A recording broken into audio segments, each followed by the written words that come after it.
देर रात जब हम सब लोग सो रहे थे तो भारतीय सेना ने पहलगाम के गुनहगारों के ठिकानों को तबाह कर दिया। ऑपरेशन सिंदूर के तहत भारत ने पाकिस्तान के अंदर और पीओके में आतंकी सरगना मसूद अजहर समेत 9 आतंकी ठिकानों पर हमला किया और ये वही ठिकाने हैं जहां से भारत पर आतंकी हमलों की साजिश रची जा रही थी और उन्हें अंजाम दिया जा रहा था। रिपोर्ट के अनुसार एयरफोर्स के राफेल जेट्स ने स्कैल्प ईजी मिसाइल की मदद से इन टारगेट्स को निशाना बनाया। स्कैल्प ईजी का पूरा नाम है सिस्टम डी क्राइजर ऑटोनॉम या लॉन्च पोर्ट एप्लाइड जनरल। यह फ्रेंच भाषा का शब्द है। इसका हिंदी में मीनिंग होता है इजी क्रूज, मिसाइल जो अपने आप उड़ सकती है और अपना रास्ता खुद तय कर सकती है। तो सवाल ये है कि ऑपरेशन सिंदूर क्या है, कैसे इसकी प्लानिंग हुई और इस मिशन के लिए स्कैल्प ईजी को ही क्यों चुना गया। तो चलिए सब कुछ जानते हैं। तो सबसे पहले बात स्कैल्प ईजी मिसाइल की है। यह मिसाइल सीक्रेट तरीके से दुश्मन के इलाके में एंटर कर जाती है जिससे रडार भी नहीं पड़ सकते। अपने एरोडायनामिक और चपटी शेप की वजह से इसका रडार क्रॉस सेक्शन बहुत छोटा होता है। इससे दुश्मन के रडार इसे पहचान ही नहीं पाते। इसका इंफ्रारेड सिग्नेचर भी बेहद कम होता है, यानी दुश्मन इंफ्रारेड की मदद से भी इसे ढूंढ नहीं पाते। ये इंफ्रारेड सिग्नेचर का मतलब है जब कोई मिसाइल उड़ती है तो उसमें बहुत तेज गर्म इंजन होता है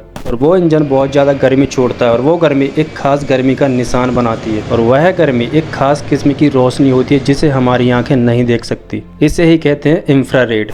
मतलब यही इसकी स्पेशलिटी जिसके चलते दुश्मन को तब तक पता नहीं चलता जब तक मिसाइल टारगेट के बहुत करीब न पहुंच जाए। इसे चुनने की सबसे बड़ी वजह यह थी कि इसे लगभग 660 किलोमीटर की दूरी से दुश्मन के ठिकानों पर दागा जा सकता है। इसका मतलब ये हिसाब से कि राफेल जेट को दुश्मन के एयर डिफेंस जोन में जाने की जरूरत ही नहीं होती और इससे पायलट और विमान दोनों का जोखिम कम हो जाता है। वही स्कैल्प मिसाइलों के साथ हैमर बॉम्ब ने आतंकी ठिकानों को निशाना बनाया। हैमर एक किट सिस्टम है जो ये एक नॉर्मल बम जैसे MK82 में गाइडेंस और रॉकेट मोटर जोड़कर उसे स्मार्ट बना देता है। इससे मौजूदा गोला बारूद को ही कम लागत में हाई प्रोसेस वेपन में बदला जा सकता है। इससे MBDA की फ्रांसीसी सहयोगी कंपनी सैफरन ने डेवलप किया है। चलिए अब आगे बढ़ते हैं। राफेल फाइटर जेट याद है आपको? ऑपरेशन सिंदूर में भारत ने इसी फाइटर जेट का इस्तेमाल किया है। सितंबर 2016 में भारत ने फ्रांस के साथ 59,000 करोड़ की डील करके एयरफोर्स के लिए 36 राफेल फाइटर जेट खरीदे थे। इस जेट के माध्यम से बवालपुर मुरीद के कुलपुर, बिम्बर, चकमरू, बाग कोटली, सियालकोट और मुजफ्फराबाद यह वो जगह हैं जहां भारत सेना ने सटीक हवाई हमले किए थे। भारत सेना ने इसे ऑपरेशन सिंदूर का नाम दिया है।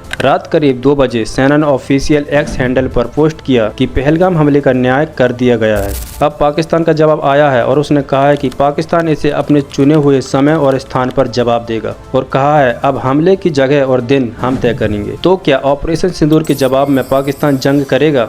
अगर हाँ तो साहब पाकिस्तान कितने दिन टिक पाएगा? यहाँ हम सबसे पहले जंग का मतलब समझ लेते हैं। कैसे होती है इसकी शुरुआत? देखिए, रिटायर्ड लेफ्टिनेंट जनरल नवेश्वर राय कहते हैं कि कोई भी देश जंग का ऐलान करके जंग नहीं लड़ता।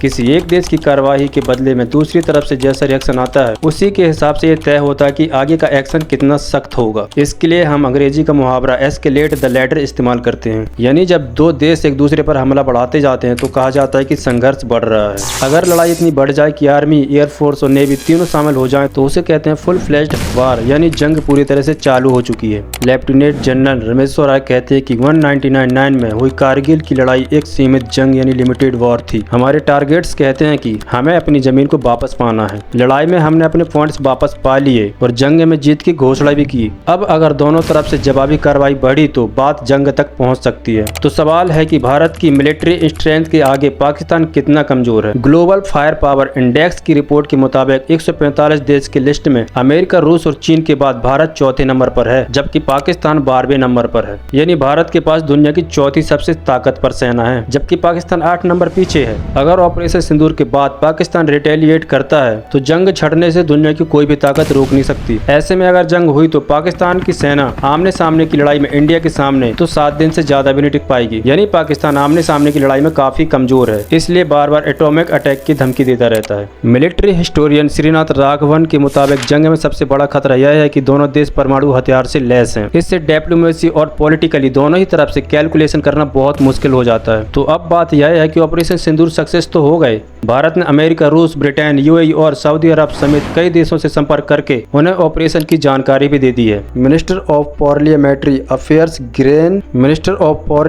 अफेयर्स किरेन रिजिजू ने सबसे पहले हमले का एक वीडियो शेयर किया, जिसमें ट्रैफिक जाम में फंसे पाकिस्तानियों लोगों के सामने धमाका होता दिखा। तो वही एयर स्ट्राइक के बाद पीओके के मुजफ्फराबाद की सिक्योरिटी बढ़ा दी गई, सड़कों पर जवानों की तैनाती की गई। अब इन सब के बीच यह भी सवाल उठ रहा है कि मॉक ड्रिल की तारीख आज ही क्यों चुनी गई। आई थिंक इसका जवाब देने की जरूरत नहीं है। जवाबी हमले से निपटने की तैयारी तो है, लेकिन असल में पाकिस्तान का ध्यान भटकाने का मकसद भी था। दरअसल 1971 की जंग शुरू होने से कुछ दिन पहले ही भारत के खुफिया एजेंट ने पता लगा लिया था कि पाकिस्तान किस दिन और कैसे हमला करेगा। भारत सरकार ने सिविल डिफेंस मॉक ड्रिल की तैयारी शुरू कर दी थी। जगह जगह सायरन बजाकर अलर्ट किया गया, बिजली काटी गई और यहाँ तक कि ताजमहल को भी चूट के हरे कपड़े से ढक दिया गया। 54 साल बाद सरकार ने यानी 7 मई को एक बार फिर से मॉक ड्रिल प्लान की। दिन में ड्रिल शुरू होती उससे पहले पीओके में ऑपरेशन सिंदूर लॉन्च कर दिया गया। तो कैसे की गई ऑपरेशन सिंदूर की प्लानिंग?